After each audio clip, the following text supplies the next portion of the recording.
Quelle heure tu as? Bac, c'est 8h du matin. Un brandebourgeois à 8h du matin, c'est merveilleux. Ça va, tu trouves ton bonheur?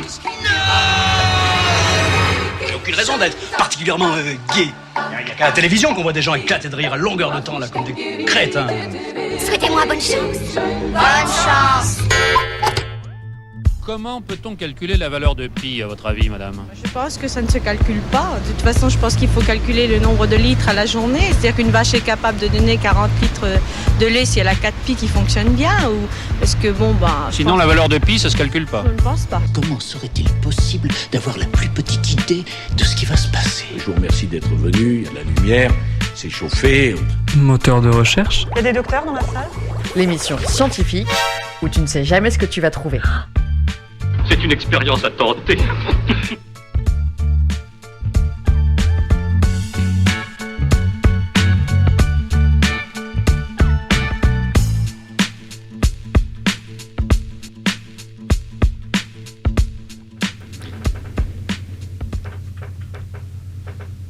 Et bonjour à tous, chers auditeurs et auditrices, et bienvenue dans cette première de votre future émission scientifique préférée, Moteur de recherche. Moteur de recherche, vous ne la connaissez pas encore, mais c'est l'émission de la science en Auvergne. Dans chaque émission, nous discuterons avec un chercheur ou une chercheuse locale de ses travaux et de l'actualité scientifique du moment. Je suis Rémi et avec moi, autour de ce plateau, Magali et Clara et sans oublier Nicolas à la technique. Bonjour vous trois. Salut. Bonjour. On est ensemble tout au long de cette émission pour parler recherche, actualité et événements, et le tout accompagné d'un chercheur différent chaque mois.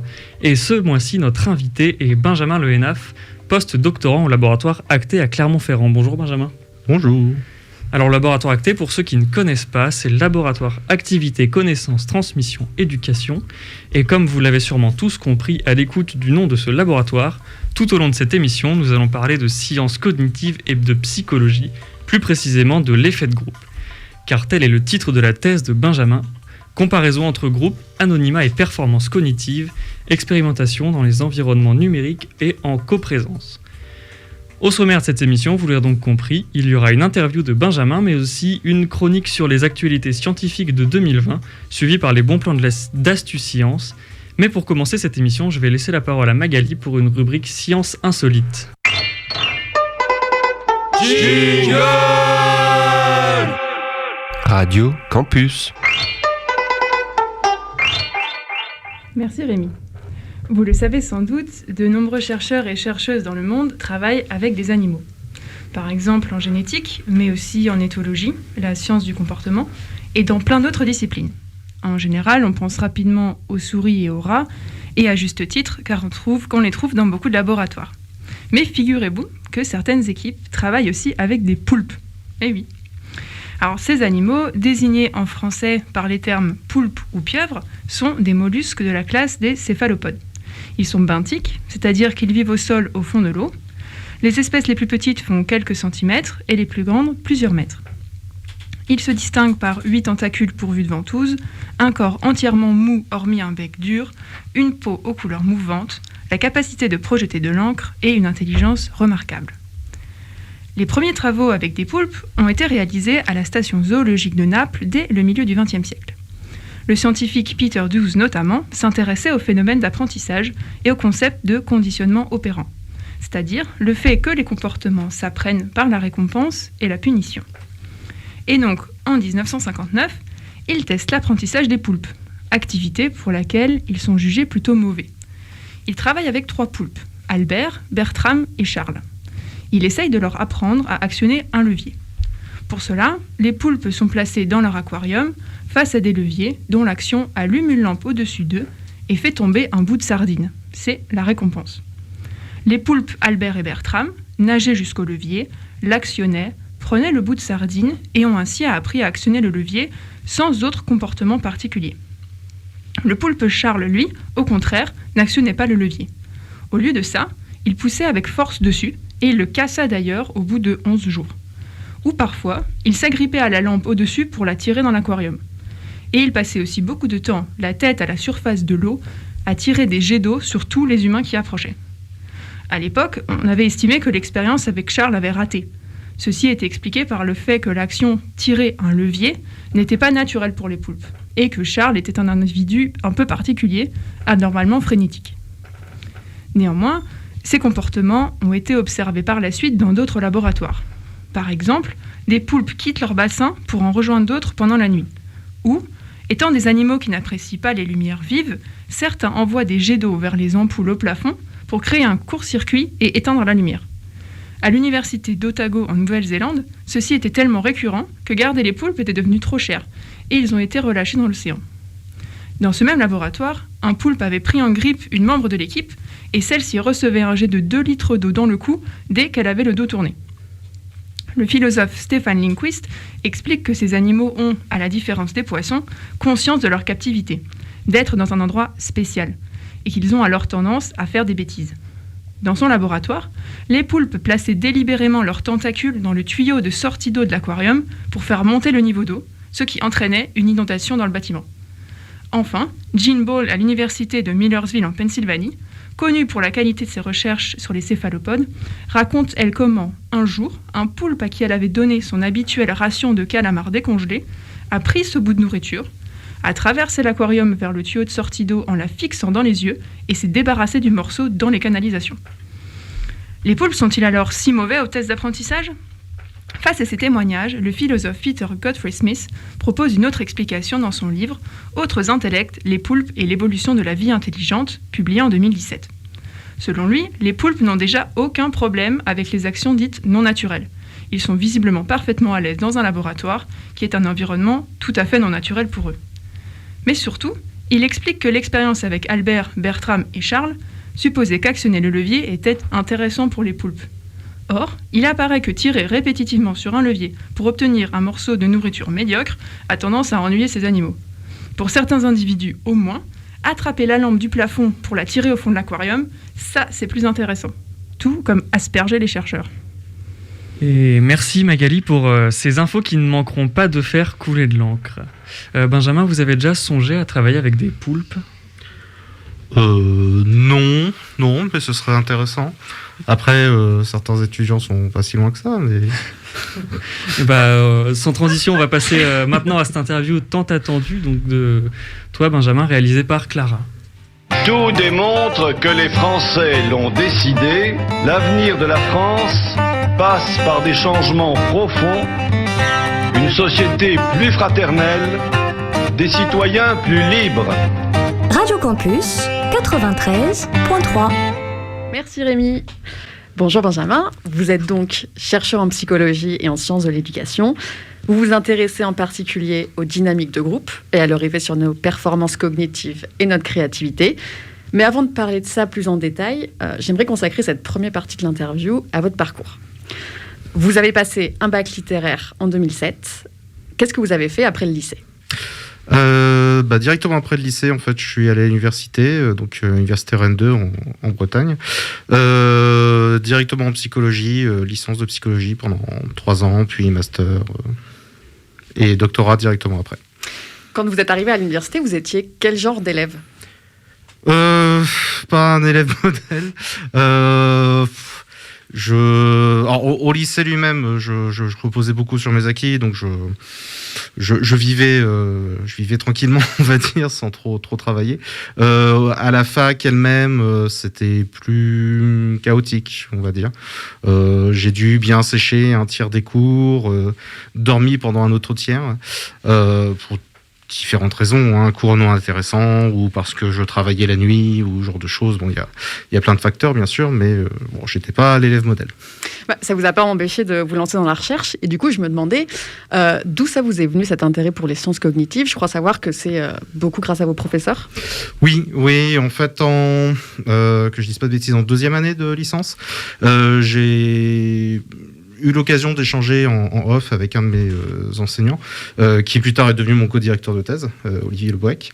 On a échangé sur différentes questions. Lui, il s'intéressait... Que je dise pas de bêtises. À l'époque, il mettait en place un exerciceur en ligne pour s'entraîner à l'informatique pour les futurs enseignants, puisqu'à l'époque, le ministère avait mis en place la certification C2I donc sur l'informatique. Donc c'est des quiz que les enseignants devaient... Ouais. D'accord. C'est ça. L'idée, c'était d'apprendre l'informatique de base, utiliser Internet ou ce genre de trucs, et de vérifier qu'ils avaient bien le niveau. Et en fait, c'est un travail assez lourd à mettre en place. Et donc, il cherchait des personnes qui étaient prêtes à travailler dessus. Et comme il s'est aperçu que j'étais un petit peu geek, il s'est dit, je vais lui proposer. Et je suis tombé dans le panneau, j'ai accepté. Donc voilà, c'est comme ça que j'ai mis mes premiers pieds dans la recherche. Et à force, le projet a évolué en un deuxième projet et ça a fini par donner naissance à mon projet de thèse. Pourquoi vous dites que vous êtes geek ? Parce que ça fait depuis que je suis gosse que je suis autour d'ordinateurs et de consoles et j'ai pas arrêté depuis. J'ai pas arrêté et en licence en particulier j'étais beaucoup plus maintenant orienté sur l'informatique, sur tout ce qui était logiciel libre, etc. Ce qui était des choses qui étaient importantes à l'époque au niveau de la certification justement. Donc j'avais des compétences à apporter qui n'étaient pas toujours trouvable chez tous les étudiants de psycho. D'accord, mais alors, vous rencontrez des professeurs qui vous commencent à vous passionner pour le sujet, mais comment est-ce que, en tant qu'étudiant de licence, qui n'est pas forcément... vous le dites vous-même, vous n'êtes pas très motivé, vous n'êtes pas très assidu, et pourtant, qu'est-ce qui vous a séduit dans le discours de vos professeurs pour vous dire j'ai envie de me lancer à 100% dans ce sujet-là ? Comment dire ? Ça a été très progressif en fait. C'est-à-dire que en soi les cours m'intéressaient pas plus que ça, en tout cas certains cours bien sûr. Ce qui est logique puisqu'en licence on a des cours qui sont extrêmement variés et tout peut pas nous intéresser. Le contraire serait surprenant. Mais par contre, travailler sur un truc concret, là, c'était déjà un peu plus motivant. Et en fait, à force de travailler sur cette chose concrète, j'ai commencé à m'intéresser un petit peu plus à la partie théorique, qu'est-ce qu'on essaie de manipuler derrière, et aux aspects plus méthodologiques, comment on s'y prend. Et en fait, c'est en me cultivant de plus en plus, à force de travailler dessus, que j'ai commencé à comprendre l'intérêt des choses, et que là, j'ai pu revisiter mes cours, en fait, de manière un peu plus concrète, et de manière un peu plus réfléchie, aussi. Donc en fait, c'est l'expérience, c'est le fait de faire des expériences, des expériences humaines avec des étudiants, des choses comme ça, qui vous a attiré dans ce champ d'études-là. C'est ça. D'accord. Tout à fait. Tout à fait. Et le fait que ça me permettait aussi d'allier mes intérêts étudiants, on va dire, donc la psychologie, avec certaines de mes passions, donc tout ce qui était nouvelles technologies, le jeu aussi, puisque les systèmes de quiz sont très ludiques. Enfin, en tout cas, on les veut très ludiques. Il y a un mécanisme, en tout cas, qui... Voilà, c'est ça. Et voilà, donc ça me permettait un petit peu d'allier certains intérêts. D'accord. Du coup, ça me fait poser la question. Là, maintenant, dans votre quotidien de chercheur, j'imagine que vous menez encore des expériences, que c'est un peu la base de votre travail. Du coup, là, au quotidien, c'est que ça ressemble à quoi, votre travail ? Alors tout de suite là maintenant avec le confinement ça ressemble beaucoup à travailler chez soi et à faire des réunions par webcam avec son chat mais dans les faits c'est assez comment dire c'est assez homogène en fait c'est-à-dire on met en place, on a des interrogations théoriques qui émergent de nos lectures, de nos interactions, ou aussi des besoins pédagogiques en l'occurrence. Alors comment vous les trouvez justement ces interrogations ? Vous lisez des livres, vous parlez avec des gens, comment ça se passe ? Oui, alors c'est une des possibilités. Une autre possibilité, c'est d'être confronté à un problème concret. Par exemple... une partie de ma thèse, on a été confronté à un problème très concret, c'est les étudiants de psychologie à Rennes 2, ils ont 4 de moyenne en statistique. Voilà. Donc, comment est-ce qu'on fait pour qu'ils arrêtent de se planter ? Une solution, c'est de baisser le niveau d'exigence. Ça, c'était pas faisable pour différentes raisons. Donc, qu'est-ce qu'on fait ? On met en place des soutiens, par exemple, en créant des quiz pour les aider à s'entraîner aux statistiques encore et encore et encore, jusqu'à ce qu'on arrive à augmenter leur moyenne. Ça, c'est quelque chose de concret. Et en fait, là, c'est un petit peu l'inverse. C'est-à-dire que plutôt que de se poser une question théorique, on est face à un problème. Et là, on va chercher qu'est-ce qui, dans la théorie, nous permet de résoudre ce problème. Et alors, à partir de là, c'est quoi le cheminement ? Vous menez une expérience, vous en tirez des résultats ? Comment ça se passe ? Oui, grosso modo, c'est ça, oui. On met en place un protocole de recherche. Donc, au vu de ce qu'on sait d'un point de vue théorique, on sait qu'en manipulant telle ou telle variable, on peut obtenir tel effet. Mais le truc, c'est que généralement, ça n'a pas été étudié ou sur ce champ d'application ou précisément l'interaction entre ces variables. Et donc, on pose nos hypothèses, on met en place des études qui nous permettent de comparer des situations avec telle ou telle variable.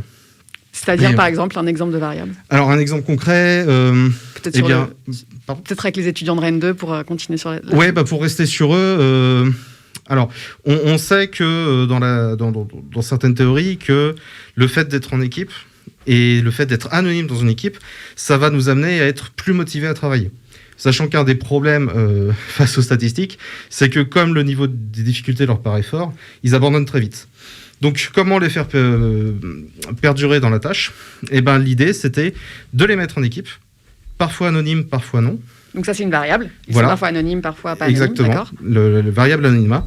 Et ensuite, on compare les deux situations et on voit s'il y a plus d'insistance dans la tâche en condition anonymat ou pas, par exemple. D'accord. Vous diriez que ça vous prend combien de temps entre le moment où vous décidez d'un protocole et le moment où vous avez les résultats ? Dans mon cas, c'est très particulier parce que comme je travaille sur les publics étudiants et en général sur les performances en examen, on commence au début du semestre et on finit en fin de semestre. Donc en général, ça prend, on va dire, le début de l'étude en septembre jusqu'aux examens de janvier, donc 3-4 mois.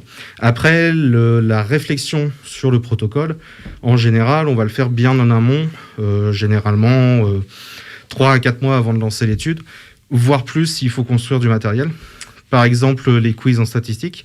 Là, on avait de la chance, tout était créé. Donc, en soi, créer le protocole, ça a été rapide. Mais quand on travaillait sur le C2I, là, il a fallu créer toutes les questions, tous les quiz. Et ça, j'y ai passé 2 ans. Ah oui. Voilà.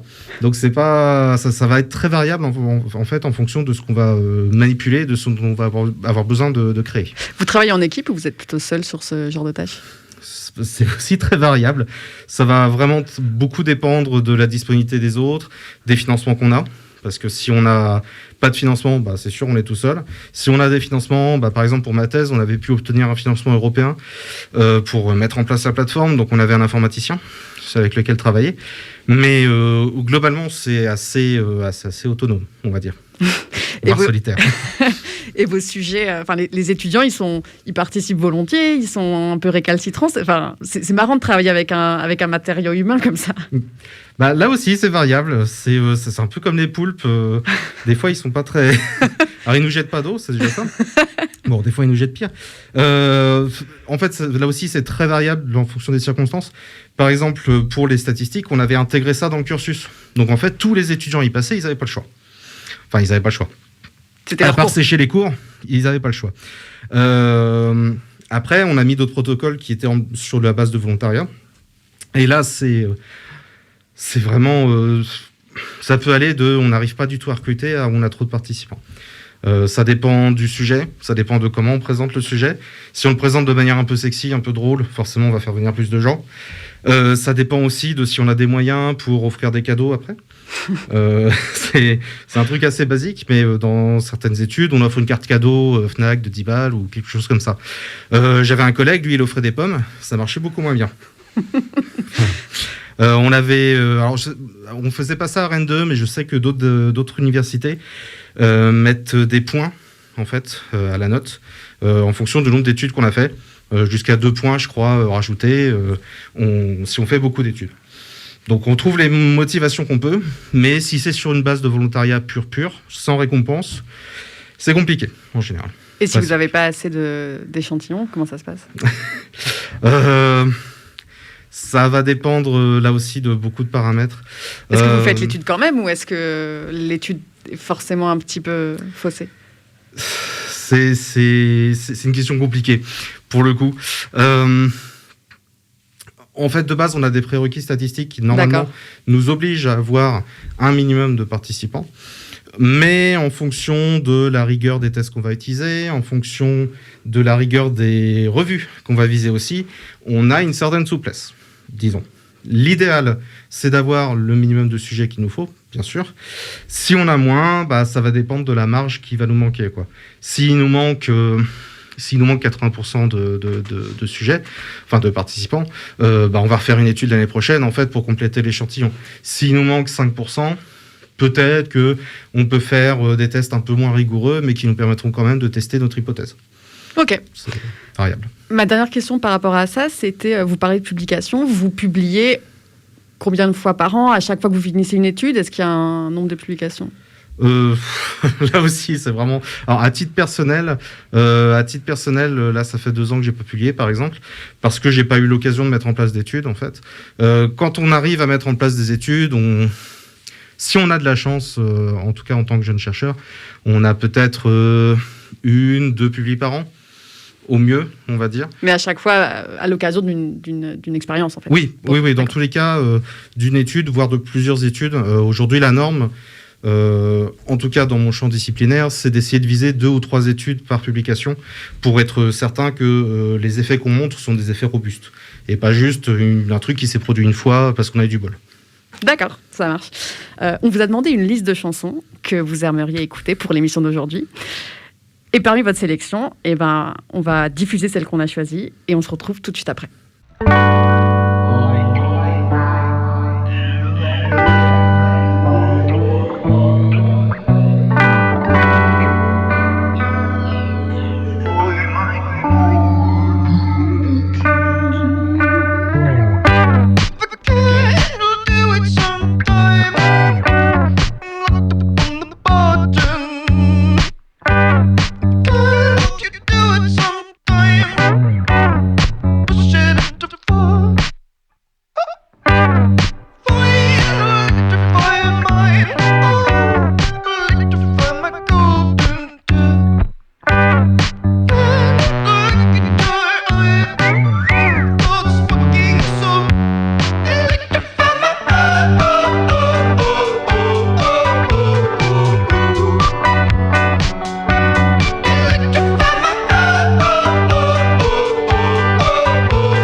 C'était Buttercup de Jack Stauber sur Radio Campus 93.3. Et vous êtes toujours dans l'émission Moteur de recherche et nous sommes toujours en compagnie de Benjamin pour en apprendre davantage sur ses recherches. Tout démontre que les Français l'ont décidé, l'avenir de la France passe par des changements profonds, une société plus fraternelle, des citoyens plus libres. Radio Campus 93.3. Benjamin, on va maintenant revenir un peu plus en détail sur vos recherches proprement dites. Vous vous intéressez donc aux performances cognitives. Déjà, en termes très simples, c'est quoi ? C'est large. Donc ça va être tout ce qui est apprentissage, par exemple, mais aussi créativité, mémorisation, attention aussi éventuellement. Pour le dire simplement, en fait, c'est tout ce qui peut être comme indicateur de performance dans une tâche qui va demander de réfléchir, en gros.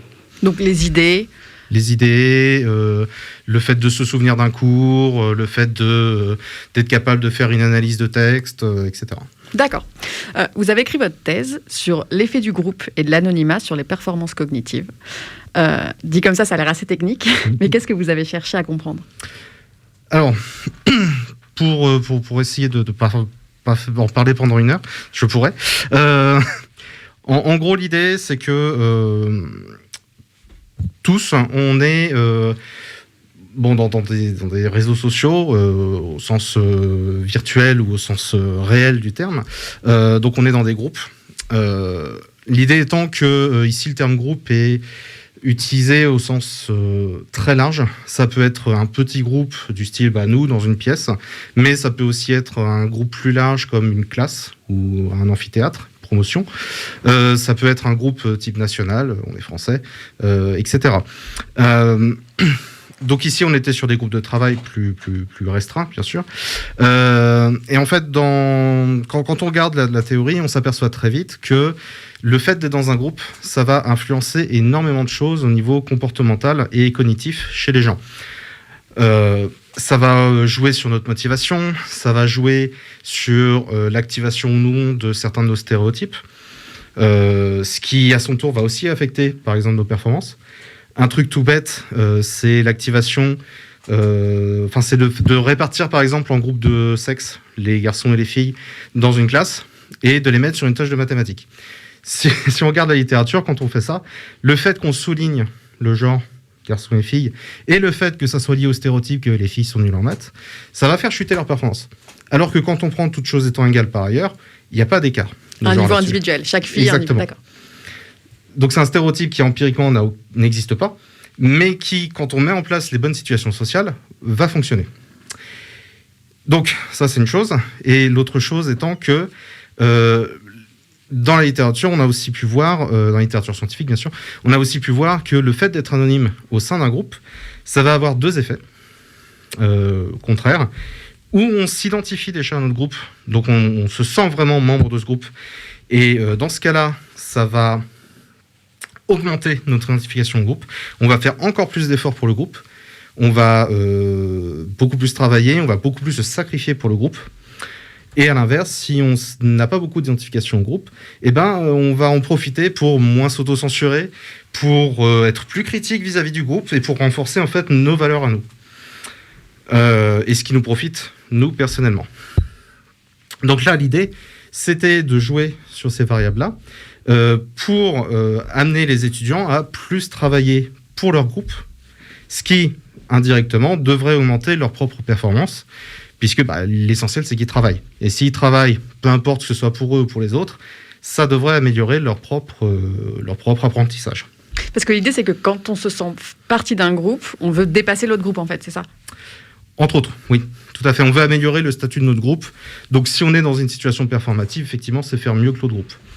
Dans d'autres circonstances, ça peut être mieux perçu socialement, ça peut être avoir plus de sous, par exemple, tout simplement, etc., etc. Il y a un article que vous avez publié en 2017 sur une des expériences que vous avez menées, je pense, dans le cadre de cette thèse, qui me semble éclairer assez bien ces enjeux-là. C'est celle autour d'une forme de brainstorming qui s'appelle le brainwriting. Est-ce que vous pouvez déjà m'expliquer ce que c'est ? En fait, c'est assez simple, c'est un brainstorming, donc on est en groupe, on nous pose un problème. En l'occurrence, je crois que c'était trouver un maximum d'utilisation pour une boîte à chaussures en carton. Voilà, truc tout bête.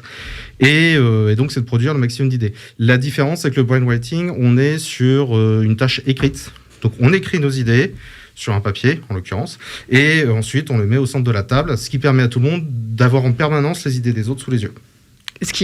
Les participants sont donc plus créatifs, c'est ça, parce qu'ils sont moins jugés par... Ça fait partie des choses, mais aussi, ça amène les gens à plus se concentrer sur les idées des autres. Parce qu'en fait, dans les sessions de brainstorming, on a tendance à se centrer sur nos idées et à pas trop écouter ce qui se fait à côté. Alors qu'on sait que le fait de regarder les idées des autres, ça va générer aussi de la créativité de notre côté. Donc là, l'idée, le fait que ce soit au centre, qu'on ait en permanence les idées des autres sous les yeux, ça nous force à les prendre en compte. Du coup, cette expérience, est-ce que vous pouvez me la raconter ? Je crois que c'était avec une 60aine de personnes, c'est ça ? Alors, j'ai plus les effectifs exacts en tête, mais oui, ça devait être ça, oui. Une 60aine d'étudiants et d'étudiantes. Donc, en fait, on les faisait venir dans une pièce et on leur donnait chacun des post-it sur lesquels ils devaient donc écrire leurs idées. On leur donnait les consignes classiques pour le brainstorming. Donc c'est 3-4 règles pour dire regarder les idées des autres, ne pas se censurer soi-même, ne pas critiquer les idées des autres parce que l'idée c'est de produire, c'est pas de s'engueuler, etc. Et à partir de là, on leur donnait un temps restreint pour produire le maximum d'idées. La différence, c'est que alors que je ne dise pas de bêtises sur cette étude, on avait 4 conditions expérimentales. Donc on jouait d'une part sur le fait qu'il y ait une compétition intergroupe ou pas. Donc en fait c'est simple, dans certains groupes, au mur ils avaient un tableau dans lequel on avait mis tel groupe il a produit tel nombre d'idées, tel groupe il a produit tel nombre d'idées, etc. Pour créer une condition de compétition. Voilà, c'est ça. Et dans une autre condition on n'a pas mis ça. Voilà, donc ça c'était le premier truc qu'on manipulait. Et la deuxième chose qu'on manipulait, c'était le fait de pouvoir identifier les productions de chacun des membres du groupe ou pas. En gros, l'idée que je mets, est-ce que les autres membres du groupe vont savoir que c'est moi qui l'ai écrite ? Et du coup, ça c'était avec, par exemple, si j'avais un post-it jaune et mon voisin un post-it bleu, je savais qu'il avait... Exactement, c'est ça. En fait, quand ils étaient en condition anonyme, ils avaient tous des post-it jaunes. Quand ils étaient en condition identifiée, chacun avait une couleur de post-it différent, un bleu, un rose, un vert et je crois un jaune. D'accord. Classique. Donc voilà. Donc on avait ces 4 conditions qui se croisaient et à partir de là, on a pu observer, on a mesuré d'une part le nombre d'idées produites, mais aussi l'originalité de ces idées. Alors pour l'originalité, parce que c'est pas le plus évident, le nombre d'idées produites, c'est ça, on compte combien il y a eu d'idées produites, ça c'est facile. Sachant qu'on avait, même en condition anonyme, on avait trouvé un moyen pour garder une traçabilité de qui avait produit quelle idée. En fait, c'est simple, on avait recruté des pauvres stagiaires qui avaient retourné les tas de post-it jaunes et qui avaient mis un nombre de points pour chaque participant. Participant 1, il avait 1 point derrière tous ses post-it, participant 2, 2 points, etc. Ça permettait de faire une traçabilité. Donc on savait chaque personne combien ils avaient produit d'idées.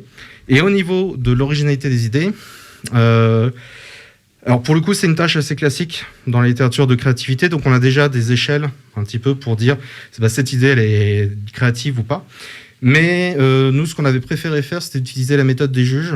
Donc on avait pris 2 personnes qui normalement ne connaissaient pas nos hypothèses et on leur avait donné toutes les idées qui avaient été données, on leur avait dit tu donnes une note sur 5, est-ce que c'est original, est-ce que c'est pas original. D'accord. Et voilà.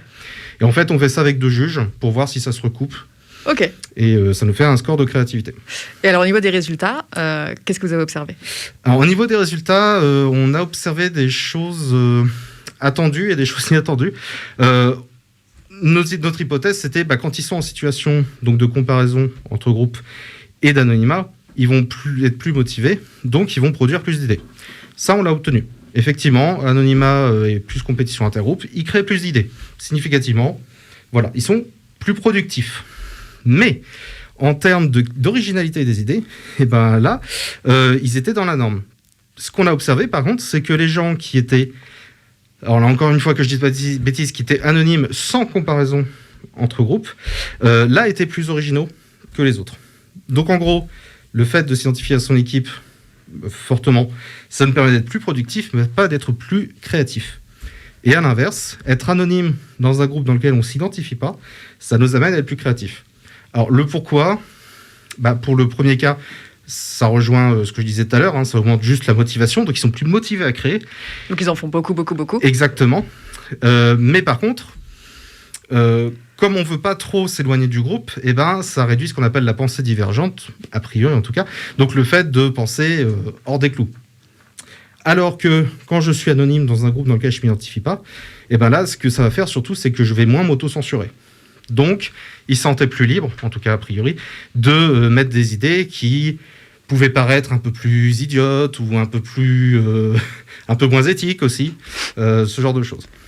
Donc c'est un peu l'idée que quand on est en compétition, on a tendance à produire du flux d'idées, alors que quand on se sent moins en compétition, on se concentre plus sur la qualité de l'idée en fait, que le nombre.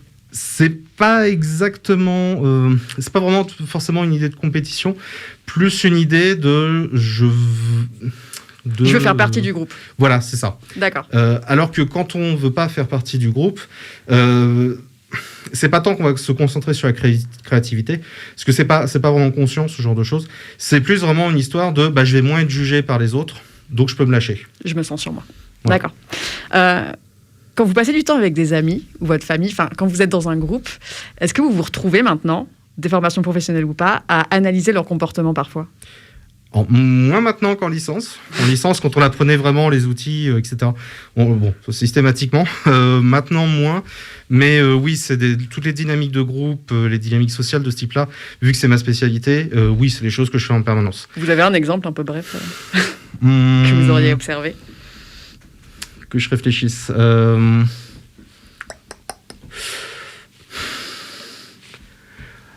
Par exemple, c'est un truc qu'on observe dès qu'il y a une compétition sportive, en fait.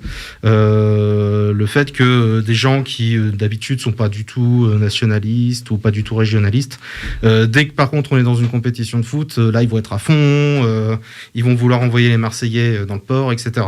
Alors qu'en temps normal, c'est des altermondialistes qui s'en foutent un petit peu des frontières, citoyens du monde. Et en fait, c'est des choses qu'on observe assez rapidement, ça. Ou... plus simplement, juste dire à des gens, toi, tu es dans le groupe A et toi, tu es dans le groupe B, ça suffit assez rapidement pour que le groupe A et le groupe B se mettent sur la tronche. Alors qu'il n'y a rien qui les différencie à part le fait que j'ai dit, toi, t'es A, toi, t'es B. Ça, c'est des trucs comme ça assez facilement. Si vous avez des enfants, par exemple, ou des jeunes, ça marche à mort. Plus qu'avec des âgés, et encore. Vous faites deux équipes et c'est la guerre. Exactement. Une étude très classique là-dessus, c'est Sheriff de 1967, l'étude de les crotales et les serpents, le crotal et les aigles, on appelle ça, où en gros il avait pris des gamins en colonie de vacances, il avait dit vous êtes les crotales, vous êtes les aigles, vous allez faire des tâches un petit peu compétitives, et en fait au bout de quelques jours, les crotales faisaient des raids sur la cabane des aigles pour leur piquer leur machin, enfin ça se mettait vraiment sur la tronche, et c'est assez systématique en fait comme effet qu'on peut observer. D'accord. En ce moment, vous travaillez quoi Vous travaillez sur quoi, au sein du laboratoire Acté ? Alors déjà, juste pour corriger un petit bout de l'introduction, Acté travaille sur les sciences de l'éducation au sens large, pas juste sur la psychologie.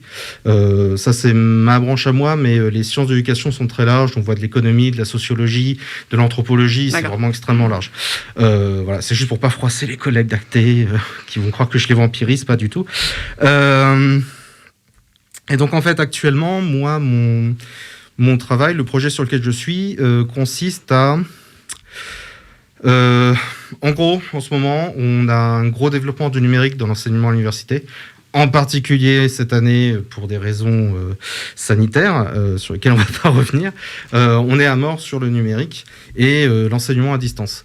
Sauf qu'à l'heure actuelle, on n'a pas beaucoup de billes théoriques sur qu'est-ce qui marche ou pas dans l'enseignement à distance.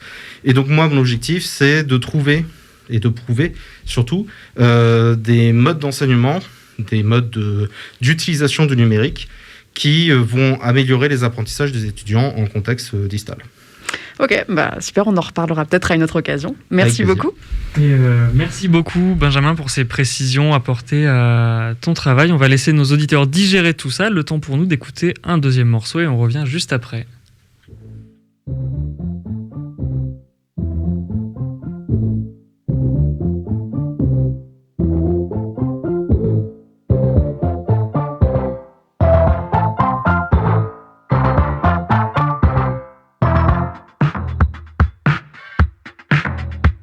Two trucks having sex. Two trucks having sex. My muscles, involuntarily flex. Two trucks having sex. Two trucks having sex. My muscles, involuntarily flex. Two pickup trucks making love, American made. Built for tough, too beautiful. Machines, American angels in the sky. Groan and cry. Two trucks having sex. Oh yes. Two trucks having sex. Oh yes. My muscles, involuntarily flex. Two trucks having sex. Oh yes. Two trucks having sex. Oh yes. My muscles, involuntarily flex. Right by my side, there's ZZ Top and Robert Zadar. The Maniac Cop 1, 2, and 3. This barbecue could bring you to your knees. And so cool these two trucks.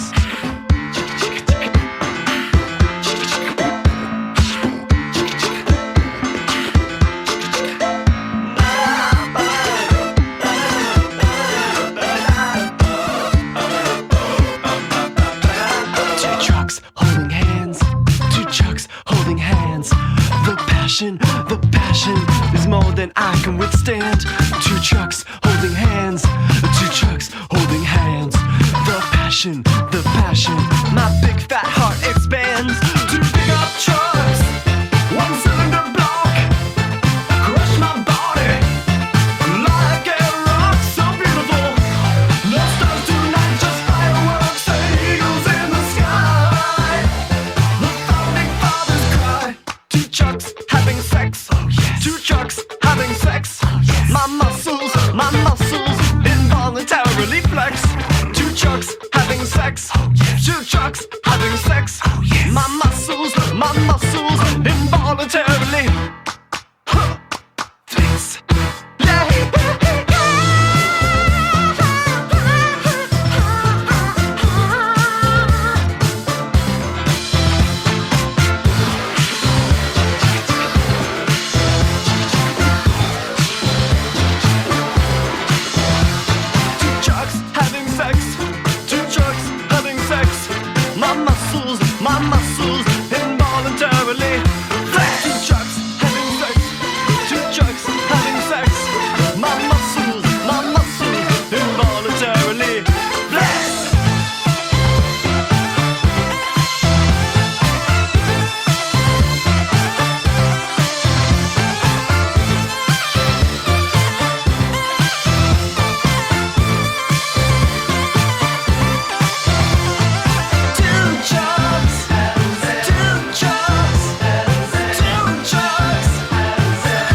C'était Two Trucks de Lemon Demon sur les ondes du 93.3 FM. Vous êtes toujours à bord de l'émission Moteur de recherche et avant de passer au bon plan d'Astuce Science, Magali et Clara nous ont préparé un retour sur Science de cette année 2020. Jingle Radio Campus. Pour cette rentrée, on a décidé de vous faire une sélection d'actualités scientifiques qui ont rythmé l'année 2020. On a passé en revue les tops de fin d'année de plusieurs journaux scientifiques et on commence par la déprime des jeunes chercheurs. Et oui, l'actualité principale de 2020 reste la pandémie de SARS-CoV-2. Mais comment affecte-t-elle les jeunes chercheurs et chercheuses ? Pour éclaircir cette question, une enquête a été menée par le journal Nature en juin et juillet 2020 auprès de postdoctorants et postdoctorantes. Ils ont reçu 7670 réponses, surtout d'Europe et d'Amérique du Nord. Les résultats montrent que pour plus de la moitié d'entre eux, ils envisagent de quitter le monde de la recherche académique à cause d'une dégradation de leur santé mentale liée au travail. Ceci s'explique en partie par la réponse des financeurs des projets de recherche aux fermetures des laboratoires pendant les confinements. En effet, S'ils sont nombreux à repousser les dates de fin de projet, très peu d'entre eux offrent des financements supplémentaires. C'est officiel, l'année 2020 fait partie des 3 années les plus chaudes jamais enregistrées, avec 2016 et 2019. Et c'est dans l'Arctique que c'est le plus visible. Il a fait jusqu'à 38 degrés en Sibérie au mois de juin 2020, parce qu'en fondant, la glace et la neige ont été remplacées par des portions d'océan et de la végétation, plus sombre donc, ce qui a contribué à absorber les rayons du soleil. L'air se réchauffe, l'eau aussi, accentuant encore plus la fonte de la banquise. Ce qui fait que depuis les années 1980, l'Arctique se réchauffe 2 fois plus que le reste du monde. D'ailleurs, cette banquise arctique a atteint en septembre 2020 sa 2e superficie la plus basse. Les spécialistes de l'OMM, l'Organisation météorologique mondiale, soulignent aussi pour l'année 2020 les feux de forêt sur la côte ouest des États-Unis à l'automne et la hausse du nombre de cyclones tropicaux en Atlantique Nord. Il y en a eu 30 cette année, soit 2 fois plus que la moyenne. En 2020, des zones de culture en Afrique de l'Est, au Moyen-Orient et en Asie du Sud ont été touchées par des invasions massives de criquets. Ces animaux ravageurs se rassemblent en essaims dont les plus grands peuvent recouvrir la surface d'une ville et cette situation a entraîné une crise alimentaire menaçant près de 20 millions de personnes. Des recherches ont été menées pour lutter contre ces invasions et en 2020, une équipe de l'Académie des sciences de Pékin a identifié une hormone qui entraîne le regroupement massif de criquets et permet d'expliquer en partie la formation des essaims. Une autre équipe du Centre international de physiologie et d'écologie des insectes à Nairobi a, elle, amélioré la prédiction des rassemblements de criquets grâce à un algorithme de machine learning et à des données géographiques de 5406 rassemblements de criquets s'étant produits entre 1985 et 2020. Et pour finir cette revue, on voulait vous parler de la découverte d'une nouvelle signification d'un des jeux de société les plus anciens au monde. Ça s'appelle CNET. C'est une boîte rectangulaire avec 30 cases réparties sur 3 rangées de 10 et des pions, un peu comme un échiquier. Les Égyptiens de l'Antiquité auraient commencé à y jouer il y a 5000 ans, vers 3000 avant Jésus-Christ. Au départ, c'est un jeu pour se distraire. On y joue à 2, chacun a 5 pions et on lance les dés pour avancer, le but étant d'arriver au bout de sa rangée. Mais un chercheur américain a découvert cette année que les planches les plus récentes, celles qui datent d'il y a 2500 ans, comportent des hiéroglyphes faisant référence aux rivières qui transportent l'âme après la mort. Les spécialistes pensent donc que CNET est devenu au fil du temps un moyen pour les Égyptiens d'établir un contact avec l'au-delà et de communiquer avec les morts. Les joueurs se sont donc mis à croire que CNET pouvait prédire l'avenir et ce qui les attendait après leur mort. Et merci pour ces brèves, Magali et Clara. Et avant de nous quitter, c'est l'heure des bons plans d'Astuce Science préparés par Claire et Cassandra. Et on écoute donc tout de suite Cassandra. Vous écoutez Radio Campus 93.3. Ah bon ? Et pourquoi ?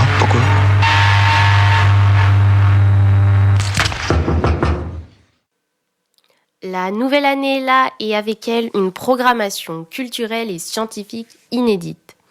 Et oui, la nouvelle édition d'Expo Science Auvergne arrive. Mais alors, c'est quoi Expo Science ? C'est le festival où les jeunes animent la science. En effet, pendant plusieurs mois, des jeunes de 4 à 25 ans ont l'occasion de travailler sur un projet scientifique, que cela soit à l'école, avec leurs enseignants, au collège, au lycée, dans des centres de loisirs ou même chez eux. Et ensuite, au mois de mai, ils ont l'occasion de présenter leur projet au grand public. Alors d'habitude, Expo Science est organisée dans une salle de congrès. Cette année, cela devait être au Centre Athénor de Montluçon, mais l'événement a dû s'adapter aux conditions sanitaires et se renouvelle. Il propose un tout nouveau format. En 2021, Expo Science se fera en ligne. Vidéos, articles, podcasts, il y en aura pour tous les goûts pour vivre l'aventure Expo Science Auvergne. Mais le festival ne s'arrête pas là. Expo Science débarque dans le Cantal pour la première fois. Ne vous en faites pas, il reste aussi actif dans le Puy-de-Dôme avec la tournée d'Expo Science, par laquelle plusieurs acteurs de la culture scientifique interviendront gratuitement dans des écoles ou des centres de loisirs de la métropole clermontoise. Alors pour plus d'informations et pour vous inscrire, rendez-vous sur ecoscience-auvergne.fr. Merci Cassandra, et puis en effet, n'oubliez pas que si vous voulez retrouver toute l'actualité de la culture scientifique en Auvergne, comme l'a dit Cassandra, c'est sur ecoscience-auvergne.fr. Voilà, moteur de recherche, c'est fini pour aujourd'hui. Merci Benjamin pour ta participation à cette première émission.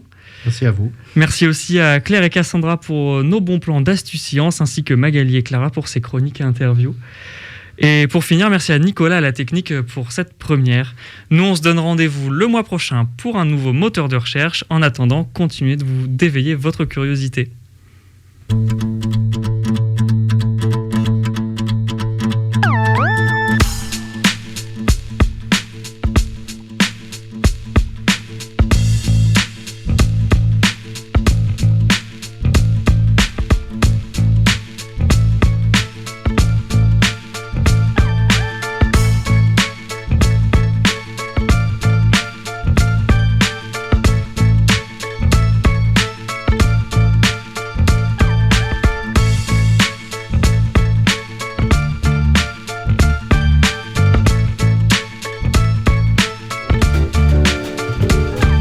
Est-ce que vous voyez que je vous souris derrière mon masque? C'est à vos yeux que je le vois. Radio Campus, radio de l'amour. Sur le 93.3 FM.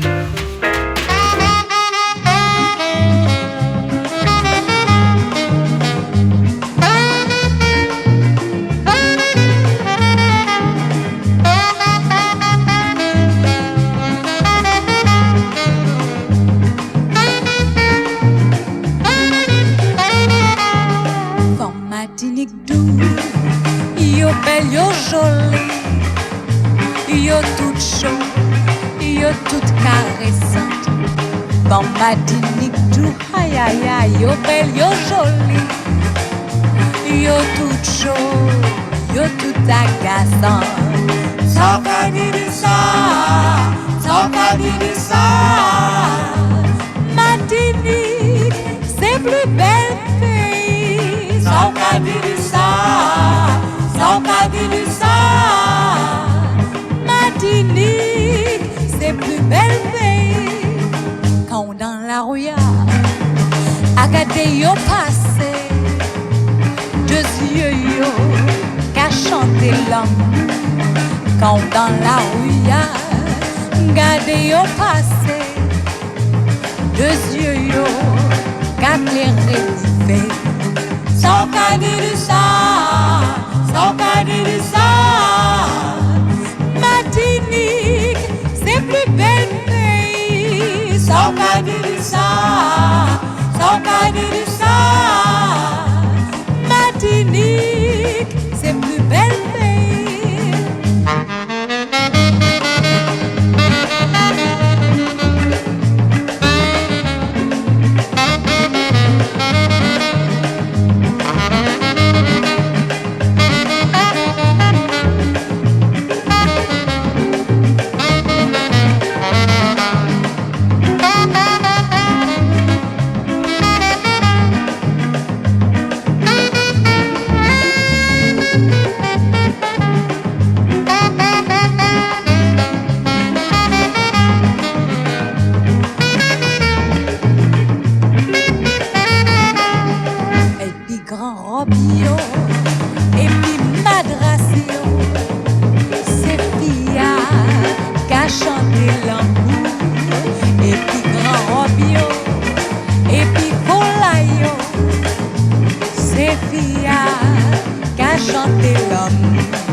Yo belle, yo jolie, yo toute chaude, yo toute caressante. Bon Martinique doux, yo belle, yo jolie, yo toute chaude, yo toute agaçante.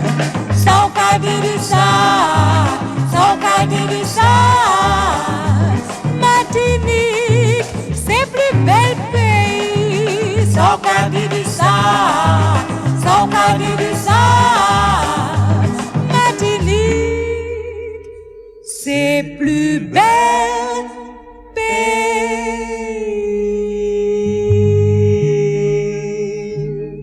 Thinking back to phase one, with woolen mallets and the bass drums.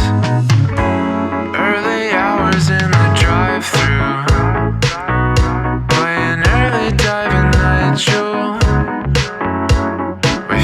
Myself in stage 3, observing girls dotting Lake Street. With every story comes a stalemate, when you've been living in a failed state. The night gets cold, but there's smoke in the clouds. I'm having trouble sleeping and it's stressing me out. The words may fall short of something profound, but every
always hoping life will start soon. No one else can make my heart swoon like you do. The night gets cold, but there's smoke in the clouds. I'm having trouble sleeping and it's stressing